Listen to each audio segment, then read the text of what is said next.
Hi guys, welcome to the first video of the lesson planning module.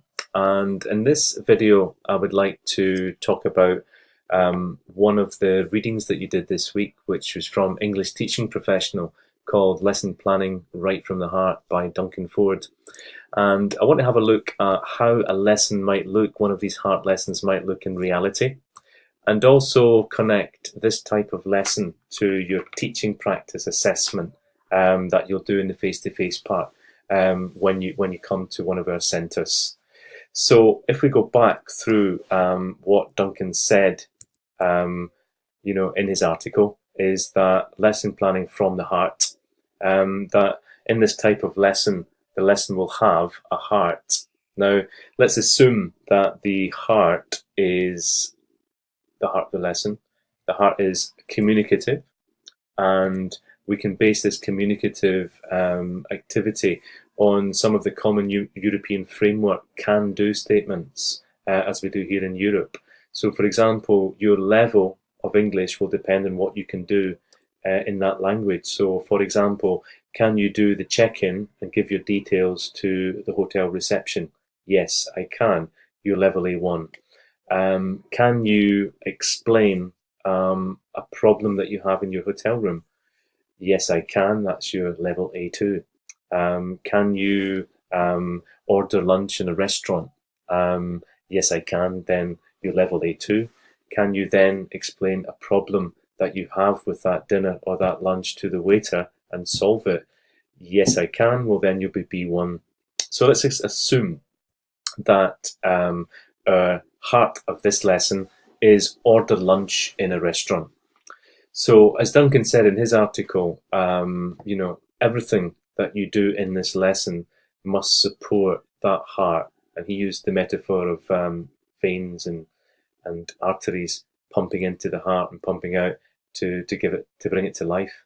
But basically, what he means there is that if your students are going to order lunch in a restaurant at the end of the lesson, then everything you do in this lesson should support that activity, should support the communication that they're going to do in the ordering of lunch in a restaurant.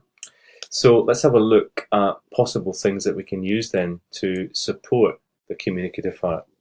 So if we go round, we could have a warmer to warm them up. For example, if it's a low level warmer, then you might ask them to look at these pictures of food and tick the ones they like, and then tell each other, I like fish, I don't like meat, etc. What you could do if they're higher level, they could talk about the last time they went to a restaurant, what they ordered, and if they liked it and why.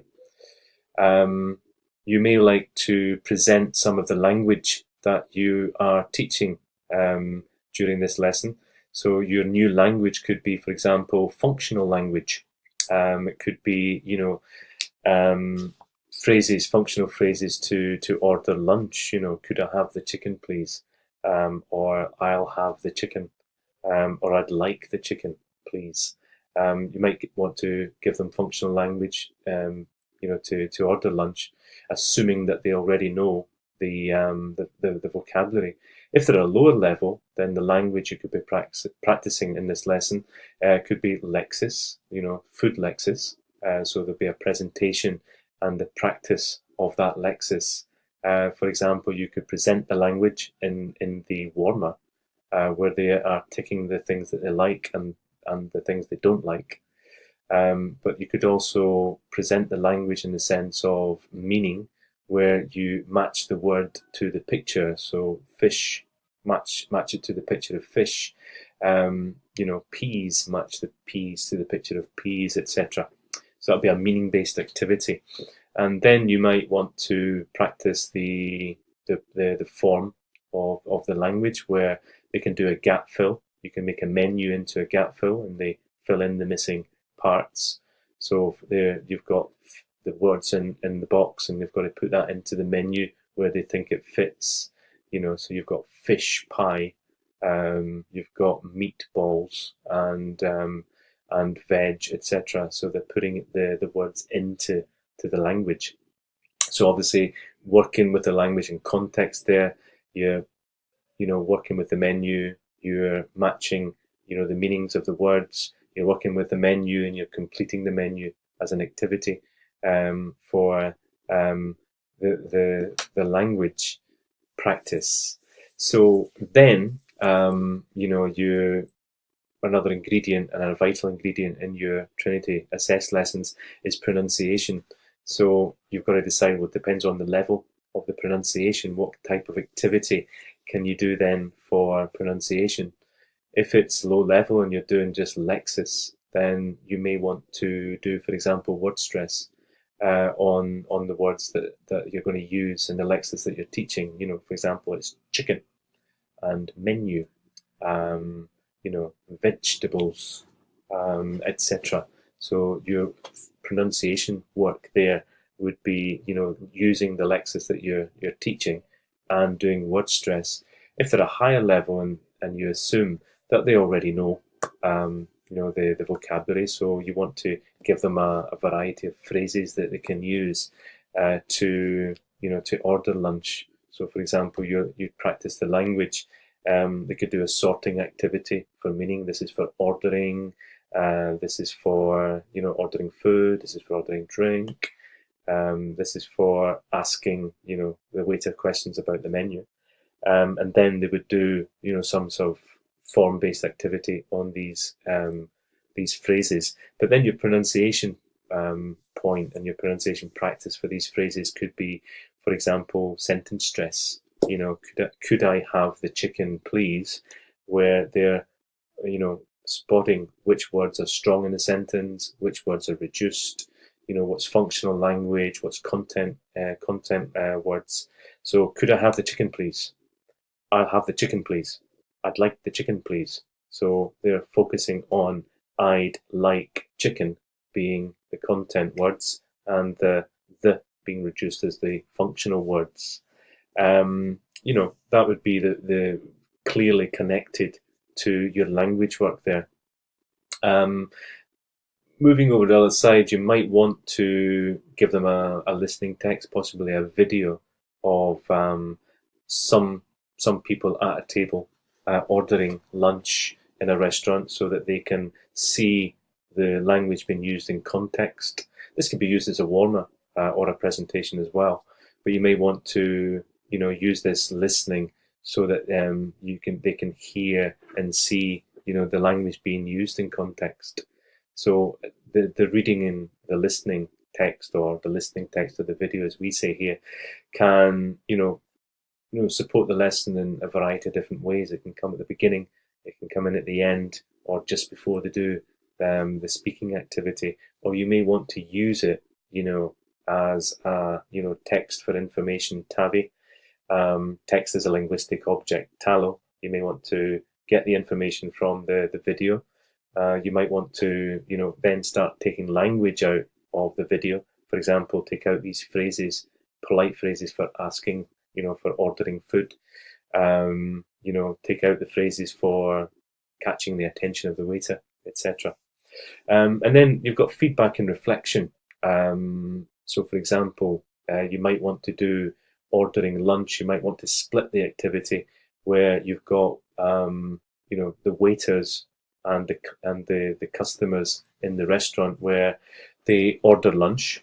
Duncan and Lindsay, or Duncan Clanfield and Lindsay, sorry, Duncan Ford and Lindsay Clanfield called this the correction sandwich, and where you have the the activity at the end is split in two, where you've got some feedback and correction in between.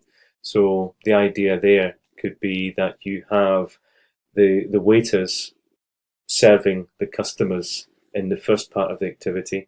You give some feedback, some correction. It could be, some language correction, could be some pronunciation correction, or it could even be some positive feedback saying, this is fantastic, guys. I really like the way that you're, saying these phrases, and, here's a few words that were very, very well pronounced. Or it could, as I say, be correction. It could be, right, okay, can you correct, this grammar? Can you correct this phrase? Can you correct the pronunciation in these words? And then you would then continue the activity where the waiters are now customers, and the customers are now waiters, and do it like that. So as you can see, we're planning this lesson as a heart lesson, but everything we're doing is supporting that communicative activity. Another possibility that you could bring in towards the end is a bit of reflection. The idea that they're reflecting on the learning. What did you learn today? It's a very basic one. Or, for example, how well do you think you can order food in a restaurant? Speak to your partner, speak to the whole group. Do you feel you can do it better now? Why? Give me an example. Well, an example is, could I have the chicken, please? I can say that really well. So, that's how a lesson might look and how you might speak about a lesson in your teaching practice assessment. So let me just give you a few pointers for the teaching practice assessment and connect this type of lesson to what you're going to do in the face-to-face part. So there are 4 criteria that you must pass in the teaching practice assessment, and I think that some of them are quite relevant to what we're talking about here. One of these is the teacher focuses on use of language in context, and as you can see here, we've clearly practiced the language in the context of ordering lunch. And another one, of what's the second of the 4, is genuine and meaningful communication between learners takes place in the lesson. So that's a must pass part. And as you can see, both of those criteria there are covered in this idea of the heart. You've taught a lesson clearly in context, and there's clear, meaningful communication taking part. And what you've done is you've supported them. Everything you've done in the lesson has helped them order lunch at the restaurant.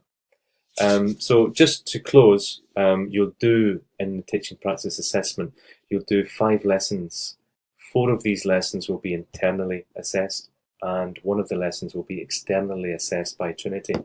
Each of these lessons will be 60 minutes, and each of these lessons really has to be a kind of self-contained lesson in those 60 minutes. They will be part of a series of lessons, but each one must, as you see, have a communicative heart to really cover that criterion.